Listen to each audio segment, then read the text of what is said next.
Hey guys, it's Mike here from MasterYourMix.com, and in this video I want to talk to you about gain staging. Now, gain staging is something that's very critical in order to get properly recorded levels, in order to make sure that your mixes aren't clipping, and just to really overall help with the whole mix process. You don't want anything that's super loud or super quiet because it's going to make it that much more difficult to mix. And if you follow the 4 steps that I'm about to give you in this video, you will be able to mix much easier. Now, if you read any of the mixing forums online, you're going to see a lot of guys that are suggesting some really extreme things to do with your mixes.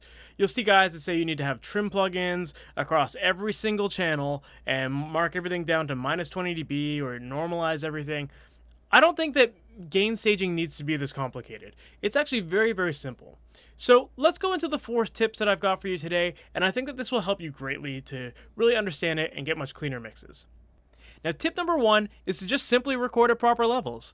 Now, if you're the one recording, then you can be in control of this, but if you're mixing, sometimes you gotta deal with some other stuff, which I'll get to in tip 2. But basically, when it comes to recording in digital, you don't need to worry about having tracks that are recorded super hot. Back in the day when there was tape, you had to record really hot inputs because you needed to clear the noise floor. You'd hear tape hiss and that kind of stuff. But with digital, you don't have any of that these days. So because of that, you can record a little bit lower in level, and this is going to help set you up for a proper mix. So when you're recording, basically what you want to do is you want to record so that your levels are kind of where the green meets the yellow. So kind of around this minus 12-ish area here. And if you're in there, you can have lots of tracks that are recorded at that same level, and you'll have plenty of headroom for your mix. And nothing's going to be distorting. You don't have to worry about pushing everything up or pushing everything down. You're going to be kind of sitting at a good level there. So that's my tip. So if I were to hit play in this session here, you'll see where I've got these guitar tracks. I did what's best, stole my heart, Kind of just sitting in there, right? If you look at my bass track, same thing.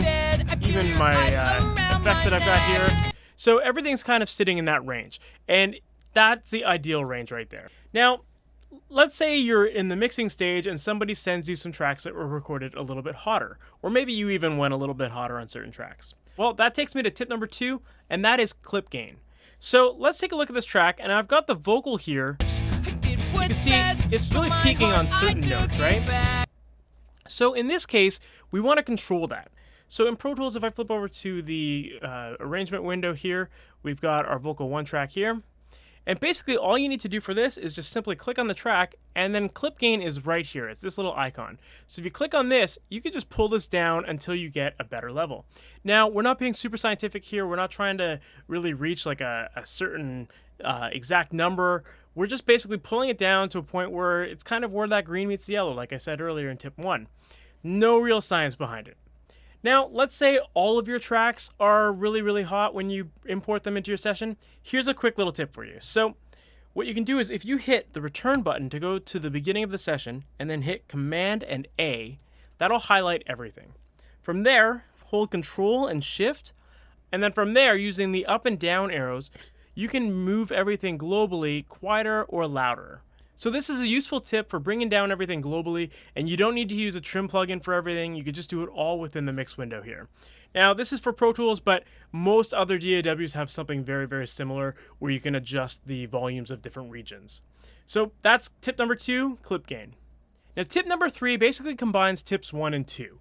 So when you're mixing, you want to have fine resolution. And what I mean by that is when you're adjusting the faders, you don't want everything to be drastically jumping in volume or getting much quieter. Instead, you want to be able to make fine adjustments without it really jumping out and distracting your listener. So as long as you've kept good levels from the recording and you've used clip gain, this should be fairly simple. But what you'd ideally want to do is you want to keep your faders as close to the unity gain point as possible. So unity gain is where it's 0 here. Now, the reason for that is because when faders are around the unity gain point, they have finer resolution. And going back to what I said earlier, you don't want things to be jumping drastically, right? Now, take a quick look at this. If I go about half a centimeter up here, I'm only going maybe 6 dB here, right? So if you pay attention to the bottom here, it'll show you how much gain I'm actually adding. So I'm only going about 6 dB. I can make little adjustments here, and I'm sticking within the 2 decibel range here, right? Like I haven't even hit 3. There we go. But let's say that I had tracks that were recorded really loud, and I had to pull all the faders down here. Well, down here, you actually have less resolution than you do when the fader is around the unity gain marker, right? So down here, if you add even the slightest bit of boost with the fader, it's actually increasing the gain quite a bit, or it's cutting the gain quite a bit. And it's going to cause these really jarring volume swells in your mix that are going to become very distracting to your listener. So the point here is that what you want to do is record your tracks properly in the first place, use clip gain, and by doing that, you can leave your fader sitting around the unity gain marker so that you can have higher resolution and make these small adjustments in your mix without it becoming distracting for your listener.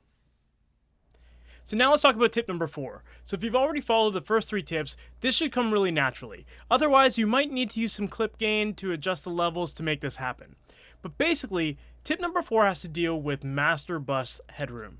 And what you want to do with the master bus is you want to make sure that you've got plenty of headroom left for the mastering stage. So after you're done your mix, you should always be taking your mixes to a mastering engineer, and they're going to help polish up your mix. They're going to help make it bigger sounding, and they're going to clean it up and make it so that it translates across all stereo systems and a whole bunch of other different online distributors like iTunes and Spotify, all that kind of stuff. You want someone who really knows what they're doing to handle the mastering of your record.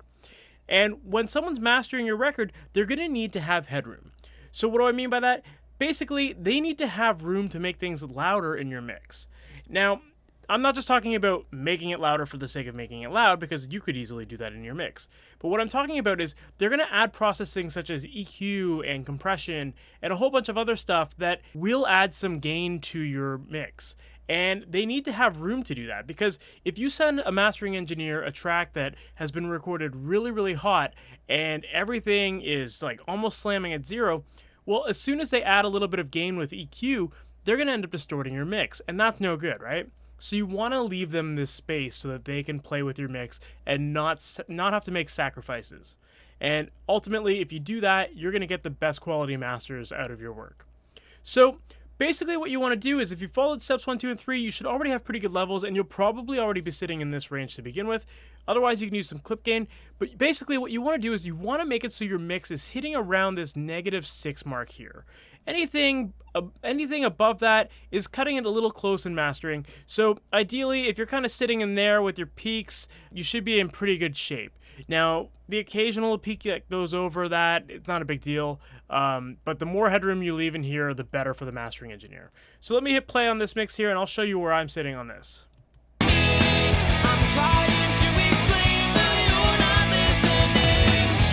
So as you can see, the average is kind of sitting around this -10 area here, and a couple of the peaks are going almost up to -3. But, you know, those are pretty rare, and that's going to give plenty of room for mastering. So make sure you're conscious of that as you're mixing, and you're not just slamming everything to make everything louder. Make sure that your mix is sitting around there. And like I said, if you need to make everything overall quieter, you can easily do it with the clip gain that we talked about in tip number 2. So if you followed all 4 of those tips, you should have your mixes sitting in a really good position to get a really nice clean recording and to be able to make your mixes sound even bigger once they hit the mastering stage.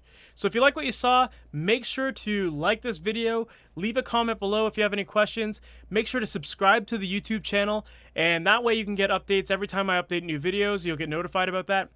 And lastly, I have a free resource guide to help you with your mixes. Check out MasterYourMix.com, and when you're at that website, you're going to see a link to download the Ultimate Mixing Blueprint. And that's a guide that I put together to help you with using EQ and compression across a variety of instruments in your mix. It's going to show you what you need to boost, what you need to cut, what kind of compression settings you need to set. And the goal here is to help you make better mixes much faster. So make sure to sign up for that, and when you do, you'll also be added to my mailing list where every week I send out new videos, tips and tutorials, stuff that's designed to help you make better mixes. So make sure to check that out, and other than that, I'll see you in the next video. We'll talk soon, guys. Take care.